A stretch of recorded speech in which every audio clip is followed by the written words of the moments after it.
Ethan rushed through the crowded streets of Manhattan, his worn-out shoes tapping against the pavement as he checked his watch for the third time in a minute. He was already late picking up Lily from daycare, and his second job shift started in less than 2 hours. Life had become a constant race against time, one he could never quite win, but he kept running anyway, for her Lily was the reason he never gave up. Even when exhaustion pressed heavily on his shoulders, that evening, however, was different. A neighbor had insisted he attend a small charity event downtown, promising there would be free food and maybe even job connections. Ethan hesitated at first. Events like that weren't his world. But Lily's hopeful eyes convinced him, "Maybe you'll meet someone nice, Daddy," she had said, smiling in a way that made it impossible to refuse. The venue was elegant, filled with soft golden lights, polished floors, and people dressed in clothes that probably cost more than Ethan earned in a month. He felt out of place the moment he stepped inside, adjusting his simple shirt as he tried to blend into the background. Still, he reminded himself he was here for a reason. Maybe, just maybe, something good could come out of this night. Balancing a cup of coffee in one hand and a small plate of snacks in the other, Ethan carefully moved through the crowd. He wasn't used to this environment, and his nerves made him clumsy. As he turned a corner, distracted by someone calling out nearby, his elbow bumped into another person. The coffee tilted dangerously, and before he could stop it, a few drops spilled near the woman standing in front of him. "Oh, I'm so sorry," Ethan blurted out immediately, his face flushing with embarrassment. He grabbed a napkin, quickly trying to fix the situation, though the spill had barely touched anything. "I didn't mean to this place as well. I'm not exactly built for it." The woman looked at him, calm and composed, her expression unreadable for a brief moment. She was dressed in a sleek black outfit, her posture confident, her presence commanding, in a way that made Ethan feel even more out of place. But then unexpectedly her lips curved into a small smile. Trying to ease his own awkwardness, Ethan let out a soft laugh. "Guess I'd make a terrible bride in a place like this," he joked, shaking his head at himself. It was the kind of humor he used to survive uncomfortable moments, simple, self-deprecating, honest. The woman tilted her head, slightly amused, actually.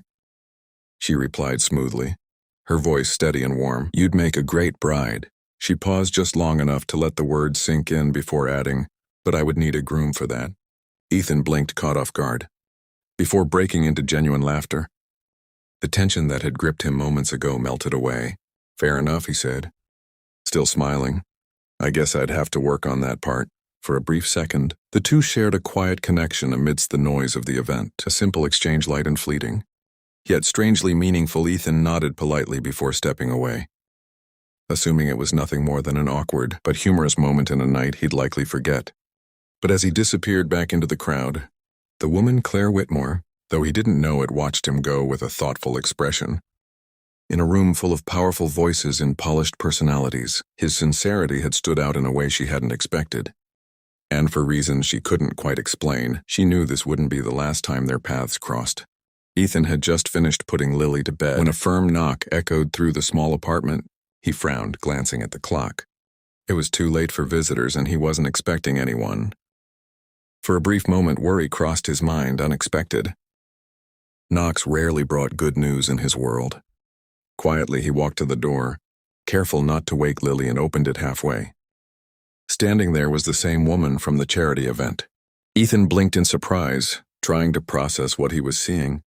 She looked just as composed as before, though now her presence seemed even more striking, against the simplicity of his surroundings.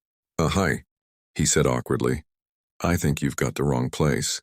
The woman smiled softly. "No, I don't think I do." Ethan, hearing his name, made him tense.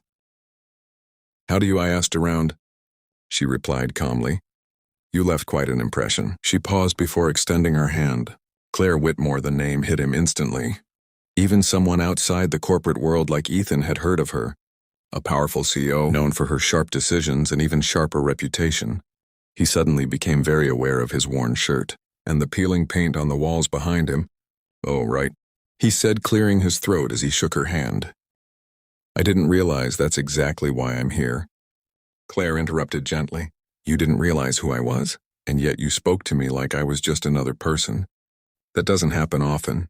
Ethan shifted uncomfortably. "I was just trying not to embarrass myself more than I already had." And yet you didn't, she said. You were honest, that's rare. For a moment, silence filled the doorway. Then Claire glanced past him, noticing a small drawing taped to the wall, bright colors, stick figures, and the word Dad written in uneven letters. Your daughter, she asked. Ethan nodded, his expression softening. Lily, she's the reason I keep going. Claire's eyes lingered on the drawing, something warm flickering in her usually controlled expression. May I come in? Ethan hesitated only a second before stepping aside. The apartment was modest, clean, but worn, filled with signs of a life built on effort rather than comfort. Claire took it all in quietly, not with judgment, but with curiosity. I won't take much of your time, she said, turning back to him. I came because I believe you deserve an opportunity. Ethan frowned slightly. An opportunity. A job, she clarified. Add my company something stable with better pay and hours. I need people I can trust, and I think you're one of them. The offer felt unreal. Ethan let out a quiet breath, running a hand through his hair. You don't even know me, I know enough. Claire replied, I know how you carry yourself when no one important is watching. That tells me more than any resume. Before Ethan could respond, a small voice came from the hallway. Daddy Lily appeared, rubbing her eyes, her gaze landing curiously on Claire.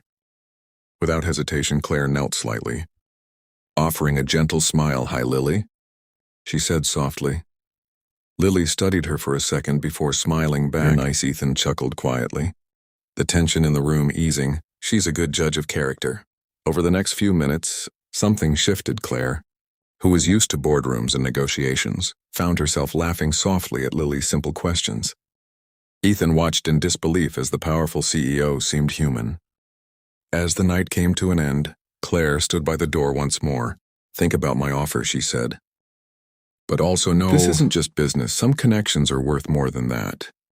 Ethan nodded slowly, still trying to take it all in. Yeah, I think I'm starting to see that months later. That unexpected knock would become the moment everything changed. Because standing there again in a different time and a different light, Claire would smile at him just as she had before and say softly, looks like I found my groom. And this time Ethan wouldn't laugh it off because he knew she meant it.